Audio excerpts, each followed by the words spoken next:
কিছু না, সামনে আমাদের মামারা দাঁড়িয়ে। কোথায় যাচ্ছিলেন? আপনার গাড়ির কাগজপত্রগুলো দেখান। হাসতেছো কেন তুমি? কিসের কাগজ দেখতে চাইতেছো ওনারা? আমার কাছে তো কোনো কাগজ নেই। হ্যাঁ, কাগজপত্র নাই মানে? আপনার ড্রাইভিং লাইসেন্সটা দেখান। লাইসেন্স মানে? কিসের লাইসেন্স দেখতে চাচ্ছেন আপনারা? আপনি যে গাড়িটা চালাচ্ছেন সেই গাড়ির ড্রাইভিং লাইসেন্স। কোন গাড়ি?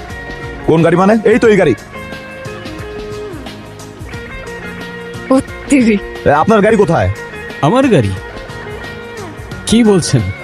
আমি খাই জুম্মার খিচুড়ি, আমার আবার গাড়ি কোত্থেকে আসবে স্যার? এই ফাইজলামি শুরু করছেন আমার সাথে? আপনি যে গাড়ি দিয়ে আসলেন, আপনাকে বললাম এই গাড়ির কাগজপত্রগুলো শো করেন, ড্রাইভিং লাইসেন্স শো করেন, সেই গাড়ির কথা বলতেছি। আমরা তো হেঁটে যাচ্ছিলাম স্যার। হেঁটে যেতে কি আবার লাইসেন্স লাগে নাকি? জাহাঙ্গীর, ওনাদেরকে সন্দেহজনক মনে হচ্ছে, ওনাদেরকে থানায় নিয়ে যান। থামেন থামেন স্যার, আপনার ফ্যামিলিতে কে কে আছে? আমার ফ্যামিলিতে কে আছে না আছে সেটা জেনে আপনি কি করবেন? কারণ আপনি যদি তাকে থানায় ধরে নিয়ে যান, গাড়ির মতো তো সেও আপনাকে ভ্যানিশ করে দিবে। তখন তো আপনার ফ্যামিলি আপনাকে খুঁজবে। মানে? মানে এ স্যার কই, স্যার কই, আর কই? স্যার তো এনেই ছিল।